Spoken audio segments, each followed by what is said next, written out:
우유 사무관 돋는데 이러다 크게 터진다. 물가 이야기입니다.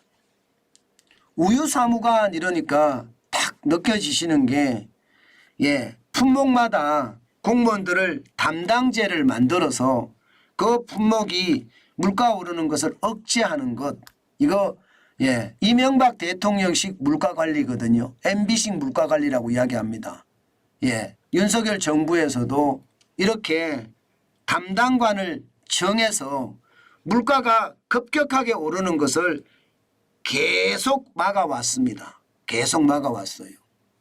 그런데 이러다 크게 터진다. 제가 제목을 그렇게 달았죠. 아니 물가를 올라가는 것을 잡는데 그것도 공무원 담당제를 해서 잡는데 이러다 크게 터진다. 뭐가 도대체 크게 터진다는 거냐? 이렇게 이야기할 수가 있겠죠. 알려드리겠습니다. 뭐가 크게 터지는지 말입니다. 당장 말입니다. 여러분. 당장 우리가 보기에는 그런 느낌이 있습니다. 지금 우유 사무관이 정해져 있잖아요.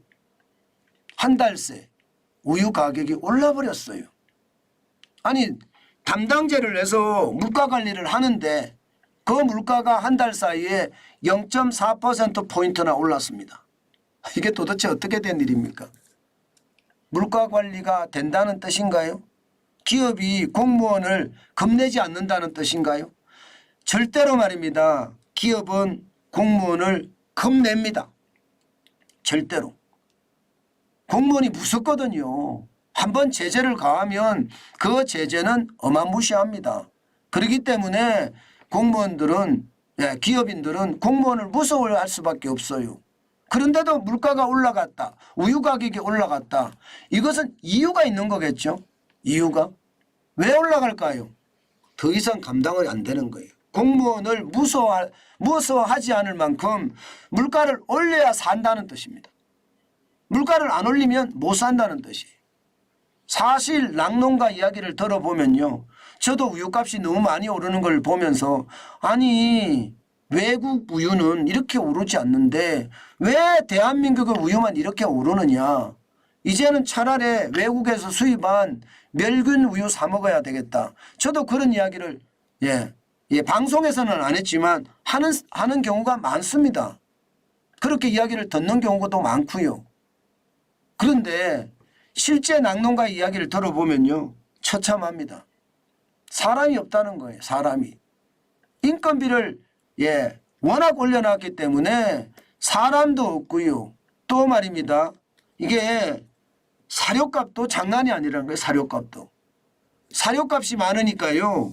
산에 가서 풀을 베다가 말려서 건초로 만들어 놨다가 이게 판다고도 이야기하거든요.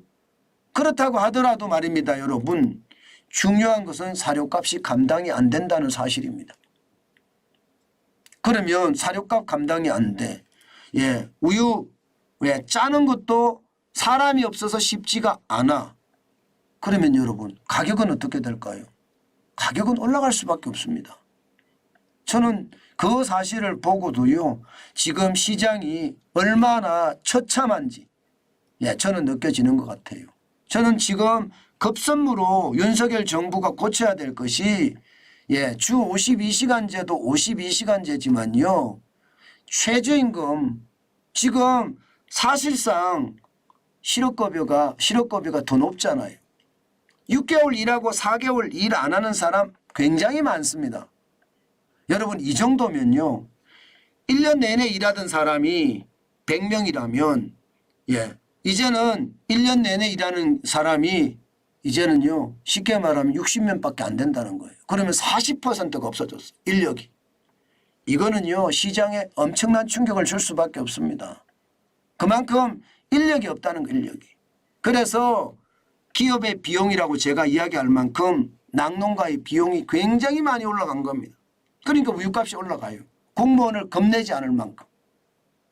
실제로 우유값이 14점 아이스크림 값이 보면 제가 이게 틀렸네요. 그죠? 14.3%에서 15.9%까지 올라갔거든요. 14.3%에서 한 달 사이에 예, 14.4%에서 15.9%까지 올라갔다는 것은 여러분 그만큼 심각하다. 1.6%포인트가 올라갔네요. 예. 아이스크림도 15.2%에서 15.6%, 0.4%포인트가 올라갔고요. 설탕은 보세요. 설탕은요 17.4%에서 19.1%까지 올라갔습니다. 이게 우유 사무관을 둬도 쉽지 않다는 이야기고요. 커피 사무관을 둬도 쉽지 않다는 이야기. 13.3%가 11.6%가 됐으니 이게 제일 많이 올라간 게 설탕이죠. 설탕은 전 세계적으로 설탕 가격이 지금 폭등했잖아요. 그러니까 굉장히 많이 올라가고 있는 겁니다. 문제는 이게 여러분 이것만 올라간다는 게 아니에요. 가공식품이 다 올라갑니다. 가공식품 하면 물가표에 조사되는 것은요. 일반적으로 말입니다. 73개 품목입니다. 그런데 이 73개 품목 중에 말입니다. 물가가 두 자릿수로 올라간 게 무려 20개예요. 20개. 굉장히 많죠. 예, 대표적으로 말입니다. 소금이 21.3%가 올랐고요. 전년 대비입니다. 참기름이 20.8%가 올랐고요. 설탕이나 파스타가 지금 19.1%가 올랐고요. 당면도 18.1%, 우유는 15.9%가 올랐습니다. 한 달 사이에도 우유 같은 경우는 1.6%포인트가 오를 정도니 이게 물가사무관을 둬도 이게 해결이 안 된다는 뜻이잖아요. 그런데 더 큰 문제는 여러분, 더 큰 문제는요. 공무원들을 물가 담당관으로 임명을 했잖아요. 그런데도 물가가 올라간다는 것. 만약에 임명 안 했으면 어떻게 될까요? 임명 안 했으면 지금보다 더 최악이 될 겁니다. 그런데 기업이 지금 올리고자 했던 것을 결국은 올릴 겁니다. 지금은 아니에요. 지금은 공무원 급을 내면서 최소한만 올렸다면 나중에는요. 결국 폭등한다는 이야기가 됩니다. 제가 이러다 크게 터진다 이렇게 제목을 달은 것도 그거예요. 우유사무관을 두듯이 공무원을 물가 담당관으로 임명을 해서 관리하는데도 물가가 이렇게 오른다 그러면요. 결국은요. 예, 결국은 이게 공무원의 담당이 끝나거나 혹은 시장이 평상시 체제로 돌아온다면 물가는 폭등한다는 게 지금 현재까지의 어떤 전망일 수 있습니다. 잘못하면 진짜 크게 터진단 말이 저는 쉽게 나온 거다 이렇게 생각합니다. 게다가 여러분도 알다시피 통화량이 지금 장난이 아니잖아요. 저는 그 통화량이 말입니다.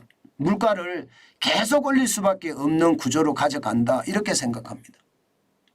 사실 여러분들도 통화량이 늘어나면 실물의 가격이 올라간다는 사실을 다 알고 계시잖아요. 근데 통화량이 우리나라는 지금 안 줄어요.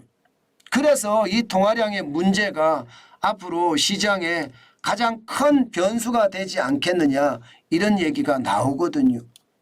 게다가 내년 총선이 있잖아요. 내년 총선 때문에 어떤 식이든 돈은 뿌려질 겁니다. 예, 돈은 뿌려질 거예요. 통화량이 워낙 많잖아요. 지금 역대 최대인데 3,847조 6천억 원이거든요. 이게 여러분 2016년만 하더라도 2,342조 6천억 원이에요. 전 통화량이 이렇게 늘어나면 늘어날수록 우리 경제의 물가는 더 이상 감당하지 못한다. 지금 결국은요. 담당관을 물가 관리를 하라고 공무원에게 임명을 했다고 하더라도 그 물가 관리가 안 되는 판에 이게 평시체제로 돌아오면 어떻게 될까요? 굉장히 큰 위협이 되지 않을까요?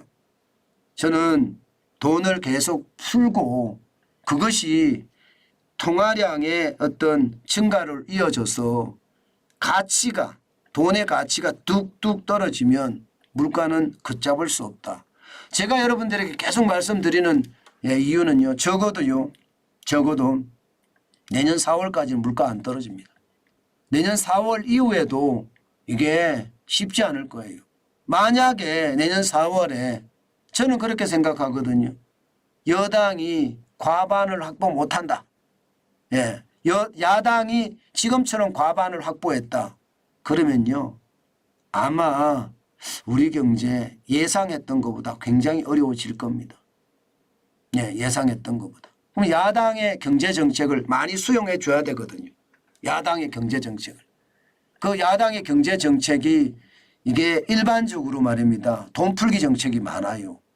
근데 그 돈풀기 정책이 또 합세를 하면 예, 보시는 것처럼 통화량은 더 늘어날 거고요. 통화량이 늘어나면 물가는 더 크게 터질 수밖에 없는 게 현실이 될 거다. 저는 그렇게 생각합니다. 여러분 물가 조심하시자고요. 물가 시위 안 떨어집니다. 굉장히 어려움이 앞으로 계속 될 거라는 거 다시 한번 인식해 주셨으면 좋겠습니다.